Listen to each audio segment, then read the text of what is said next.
minutos, 7 horas e 30 minutos. Bom dia, eu sou o Lucas Boechat, essa é a Band News FM. Estamos aqui com as principais notícias nacionais e internacionais, todas as equipes de comentaristas espalhados pelo Brasil, pelo mundo. Obrigado a você que está em Porto Alegre, Curitiba, Salvador, Brasília, São Paulo, Flórida. Grande Lucas! Valeu, Lucas! Aquela bigato quando viu o querido Lucas se confundindo as capitais a rede que põe a rede Band News FM Notícias, mas até na confusão ele é igual. Igualzinho. Querido Lucas, obrigado por teu carinho. Vou completar as praças aqui: Belo Horizonte, Fortaleza, João Pessoa, Manaus, Miami, Maringá, Orlando, Rio de Janeiro, Tampa e Vitória. As outras o Lucas já falou. Obrigado, Lucas. Mandar um abraço também pro nosso Rodolfo Risotto. Sabe de onde está nos ouvindo o Rodolfo Risotto? Ah, meu amigo, ele está em Riga. Sabe onde fica Riga? Não. É um cara inculto mesmo, viu? Riga, capital da Letônia, uma das 3 repúblicas bálticas. É evidente que eu colhei isso aqui. Não tô igual o pai do Lucas. São Paulo. Fala, Flórida. Repúblicas Bálticas. O nosso querido Rodolfo Risotto, ligado na Band News FM em Riga, Letônia, capital da Letônia, e ele disse para nós: olha, o engraçado é que os letonianos ficam antenados no noticiário do Brasil, já estavam falando muito aí do noticiário político, a prisão de Lula, etc e tal, e o assunto só perdeu espaço agora, acredite, para as finais dos campeonatos estaduais. O pessoal lá acompanhando as finais dos campeonatos. Do Brasil? Gente! Poxa, as pessoas ficavam me perguntando sobre a prisão de Lula. Agora começaram a me perguntar sobre as finais dos campeonatos estaduais. Você vê que na Letônia a coisa é premonitória, né? Como vai acontecer, inevitavelmente, né? As pessoas ficam muito chateadas quando eu digo, olha, é da natureza das coisas, na história mundial, na história humana, que tudo perca relevância com o passar do tempo, por mais que os contemporâneos daqueles fatos queiram dar a eles a eternidade, a permanência, as manchetes constantes. Não é assim que vai funcionar. Nem com Lula, nem a hora que prenderem outros figurões da República. Se prenderem o Temer, em algum momento a prisão do Temer deixará de ser o assunto que marca as discussões de todo mundo. Luiz Megali, bom dia pra você, bom dia pra Júlia do Ailib no Café com Jornal, todos sérios ouvindo aqui o que eu tô falando, nada merece tanta seriedade. Bom dia pra vocês, bom dia também pra Roberta Russo no nosso Band News TV, sintonize agora a TV Bandeirantes e o Band News TV, que vocês terão as imagens ao vivo aqui dos estúdios da Band News FM. Bom dia também pra Carla Bigato, pro Eduardo Barão. Aí, obrigado por suas mensagens, hein? Mande pra cá suas mensagens. Agora eu vou te contar, aumentar o tamanho das mensagens. Não só a quantidade, mas também o tamanho. As pessoas estão escrevendo mensagens, dissertando sobre os assuntos, propondo discussões e tal, o que faz com que as minhas respostas sejam cada vez mais quilométricas. Livro. O que eu antes conseguia responder 7, 8 por hora, agora estou levando 2, 3 citando. E aí tem a réplica e a tréplica, mas é isso mesmo, é o debate que está rolando aí, todo mundo antenado nos acontecimentos. Vejam, ontem o ministro Marco Aurélio Mello decidiu não decidir, né? Tá ficando uma característica bem peculiar do Supremo, né? O país todo se mobiliza ali, as atenções para a nossa corte máxima, na expectativa de que ela bata o martelo nesta ou naquela questão, e a corte adia a batida do martelo e tal. Ontem a alegação do ministro é que o Partido Ecológico Nacional, que tinha proposto a ação para revisão da pena de início de pena, cumprimento de pena em segunda instância, trocou o advogado. Ele era o advogado Cacai, né, que é um advogado bastante atuante aí na área da Lava Jato, defendendo muitos clientes alcançados pela Lava Jato. O Cacai era o advogado do PEN, Partido Ecológico Nacional. Nessa ação foi destituído. E em função dessa troca de advogados, o próprio partido entrou com um pedido para que a análise do assunto ficasse para depois, um prazo. E o ministro Marco Aurélio Mello concedeu esse adiamento. O mesmo ministro Marco Aurélio Mello que na sessão que votou o habeas corpus de Lula, disse que a sociedade está impaciente, está querendo sangue, querendo fuzilamentos sumários, querendo linchamentos e tal. As palavras agora são minhas. O ministro vê assim a possibilidade de que 208 milhões de brasileiros tomem iniciativas extremas para fazer justiça com as próprias mãos.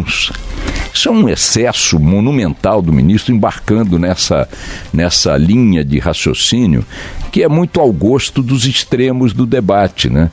As pessoas ficam me criticando aqui, os queridos ouvintes. Pô, você tem que tomar um lado. Por quê? tem que assumir uma posição. De que lado que vocês querem que eu assuma? De qual torcida organizada vocês querem que eu empunhe a bandeira?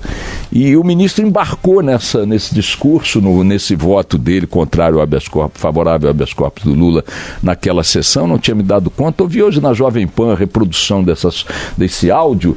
Não sei se o nosso Tiaguinho, eu até tinha pedido para dispensar. Se tiver o áudio aí, Tiago, bota naquele ponto só para o nosso ouvinte poder compartilhar. O ministro, ele está tendo essa leitura, que eu acho que é uma leitura que marca um pouco o ponto de vista de alguns ministros do Supremo, mais empenhados em evitar que as punições propostas pelo Ministério Público ou já determinadas pelas instâncias anteriores sejam validadas pelo próprio Supremo. O Supremo está se ausentando da responsabilidade de bater o martelo. Quer bater de um jeito, bate, quer bater de outro, bate. Agora, não bater de jeito nenhum, e isso tem sido sistemático, quer dizer, ou não bate porque simplesmente não coloca as coisas em julgamento. Vejam que este Supremo, não é culpa deste Supremo, é culpa de uma estrutura judicial e de uma legislação, né, que permite que os recursos, os embargos, e apelações e não sei o que façam com que os processos não cheguem a um desfecho. Se chegassem a um desfecho, considerando que a corrupção está no Brasil desde que aqui desembarcou Cabral, isso já tem mais de 500 anos, e que o Supremo conviveu com boa parte desses 500 anos já como instituição máxima julgadora. O Supremo tem, acho que tem mais de 150 anos ou algo em torno disso, não com este nome, mas já com a corte de justiça do Império ou coisa que o valha. Ele levou 100 e muitos anos para punir o primeiro deputado. E não é possível que em 100 e tantos anos não tenha havido roubalheira de responsabilidade de deputados. O Supremo Tribunal Federal, ao longo de sua história, apenas consagrou essa percepção, que é coletiva, da sociedade brasileira, e não é de hoje, ministro Marco Aurélio, de que a justiça aqui não funciona para as figuras que detêm poder, que detêm mandato, que detêm foro privilegiado. E, de fato, esta balança é uma balança que se alterou desfavoravelmente a esse quadro. Esse quadro de que os meus eu não puno, os nossos estão protegidos, enquanto as cadeias vão sendo lotadas de brasileiros pobres, simples, negros, sem escolaridade, sem recursos, sem advogados, sem OAB do seu lado, sem ministros frequentando os mesmos seminários, tapinhas nas costas, sem ministros nomeando filhos para escritório ou indicando filhos para escritório de advocacia, ou escritório de advocacia indicando filhos para gabinete de ministros, e por aí vai. E por aí vai, essa promiscuidade que o senhor diz que está levando a medidas extremas ou sentimentos extremos à sociedade brasileira. Essa promiscuidade é culpa não desta sociedade. Ela até pode estar um pouco impaciente, mas ela não está definitivamente errada quando exige que os senhores fiquem um pouco impacientes também. Então esse não bater o martelo, ou bater o martelo suavemente, aliviando a cara de todo mundo o tempo todo, é uma coisa secular. Secular. Você viu aí a data de fundação? Qual é a corte que deu origem ao Supremo? Aquela obrigado para olhar para mim. Agora ouçam o que o ministro Marco Aurélio Mello falou aí. Ninguém é a favor da corrupção. A sociedade chegou a um ponto que está indignada. Ela simplesmente, se ela pudesse, ela lograria vísceras, sangue, construiria um paredão e sem processo, o devido processo, fuzilaria todos aqueles acusados, simplesmente acusados. Não é isso, ministro. É evidente que não é isso. Se essa sociedade, ministro, tivesse esse tipo de índole, o senhor não pegaria uma passagem em plena sessão, diria que está com um check-in confirmado e iria embora de uma sessão que a sociedade inteira estava acompanhando. E o que aconteceu? Nada. Como tinha que não acontecer, nada. Essa sociedade é extremamente tolerante, pacífica, cordata, trabalhadora, paga imposto para chuchu, ministro, para sustentar um Estado que o senhor integra há muito tempo na mais alta cúpula do judiciário, um Estado caro, um Estado perdulário, um Estado ineficiente, um Estado opressor, um Estado discricionário que trata os brasileiros de forma diferente, né? Imagina se essa sociedade fosse dada a paredões, a vísceras, a sangue, a justiça cega, ao linchamento, ministro. Isso é um absurdo que o senhor falou. Eu não tinha me dado conta para essa frase do ministro no voto dele no Supremo Tribunal Federal. O Supremo Tribunal Federal, como constituído como tal, é de 1890. 1890. Já tem 130 anos, mas ele já era um tribunal com outro nome antes disso e também tinha as mesmas práticas. Os figurões não eram atingidos por suas decisões. Agora tornou-se tônica do Supremo Tribunal Federal decidir não decidir. Eu não diria que a sociedade tem gosto de sangue na boca, que a sociedade tem propensão ao linchamento, que a sociedade está dizendo que o mundo acabará amanhã se não forem tomadas as providências que ela espera. Ela esperará o seu momento e ela sabe que seu momento está chegando. Muito provavelmente uma etapa importante da construção desse novo momento nacional são as eleições que se aproximam. Se a sociedade está pacífica, trabalhando, pagando seus impostos, cumprindo suas tarefas, suportando o pesado ônus de carregar esse Estado, repito, corrupto, ineficiente, perdulário nas costas, essa sociedade está tolerando a impunidade há séculos. E não é que ela, de repente, ministro, resolveu pegar em armas para fazer valer o seu direito de não ser roubada, de não ser afrontada. Ela não está fazendo isso. Quem está dizendo que isso está na iminência de acontecer são os extremos dos dois lados. Os black blocs sem máscaras do MBL, a turma do Boulos e do Stedley do lado de lá, o outro do outro lado, essa gente que acha que se não fizer o que elas acham que tem que ser feito, no tempo que elas acham que tem que ser feito, o Brasil vai acabar. Eu tenho insistido aqui, esse discurso dos extremos, esse discurso das franjas do debate político, ele é compreensível. Não há por que dar porrada nas pessoas porque pensam assim, ou porque se mobilizam em torno dessas convicções. Não, mas há que se entender que elas não expressam o sentimento do conjunto, da ampla maioria da sociedade. E o ministro embarcou nesse discurso não para conseguir impor o seu ponto de vista, como querem os da extrema-direita, como querem os da extrema-esquerda, mas para não impor ponto de vista nenhum, porque ele não decide.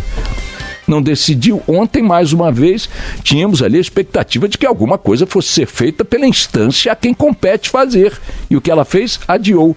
Com que argumento? Que o partido pediu 5 dias de prazo. Mas pediu 5 dias de prazo por quê? Porque trocou de advogado. Mas o mérito está alterado. Porque se alguém entra com recurso no Supremo e diz, olha, eu, em defesa dos direitos humanos, quero revogar o início do cumprimento de pena na segunda instância, porque tem que recorrer a outras instâncias. Estou defendendo aqui um princípio de direitos humanos. Aí quando chega na hora de votar esta solicitação com base nestes pressupostos superiores, supremos, né, divinos, aí o autor da ação diz assim, olha, eu não quero mais votar, porque agora se votar e acolher vai beneficiar um ser humano que é de uma ideologia que eu não defendo. Ou seja, então, em tese, o PEN, Partido Ecológico Nacional, conseguiu entender que há direitos humanos num campo da ideologia e não em outro. Os direitos humanos ele queria aplicado à galera dele, mas a galera de seus adversários ideológicos políticos ele não quer. Bastaria analisar esta evidência, não faltariam ao ministro argumentos e base legal, base jurídica, para meter a martelada ali do jeito que ele achasse que tinha que meter, independentemente do pedido desse caricato Partido Ecológico Nacional. Um partido que acha que o sagui é de direita, então o sagui tem direito à ecologia. Já a anta é de esquerda e a anta não tem direito à ecologia. E a capivara? Bom, a capivara é de centro. Vamos ver se a gente cozinha ela no almoço ou se deixa ela viver em paz. É uma piada. A ação com esta motivação é uma piada. Ou teria que ser descartada como piada, ou teria que ser considerada desconsiderando, no caso, essas ponderações do partido, e o ministro tinha que ter tomado a decisão. Porque, ministro, além dessa leitura fraticida dos extremos, na qual parece que o senhor embarcou achando que é uma leitura da sociedade, não é, repito que não é. Além disso, essa gente vai se alimentar do impasse. É o impasse que causa isso. É a demora do seu tribunal e dos outros tribunais, inclusive o STJ, em tomar decisões que lhe competem.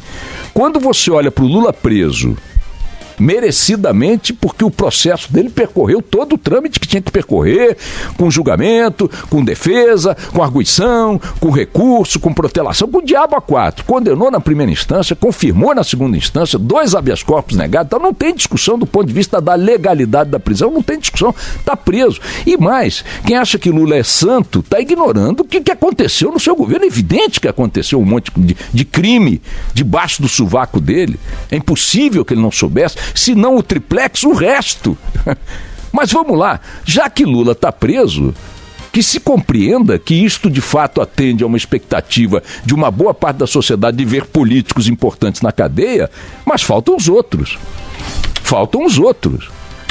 E por que faltam os outros? Porque o seu tribunal, ministro, não anda. Porque o STJ anda devagar. Porque as instâncias primeiras funcionam. As recursais também estão funcionando razoavelmente. Chega lá em cima, quem tem foro privilegiado nem passou por essas duas e não anda por lá. Cadê o Loures? Cadê o Renan? Cadê o Temer? Cadê o Aécio? Cadê a rapaziada com foro privilegiado? Não anda nada aí, ministro. Então não é que a sociedade está com gosto de sangue. Não é que a sociedade quer paredão, não é que a sociedade quer vice, isso é uma bobagem. A sociedade quer que os senhores trabalhem, que os senhores cumpram a tarefa que lhes cabe cumprir. Não pode nem deixar de cumpri-la porque está com o check-in pronto, não pode deixar de cumpri-la porque tem que ir para Portugal participar de seminário, vocês têm 88 dias de férias por ano, ou de licenças, ou sei lá o quê, e a sociedade não tem.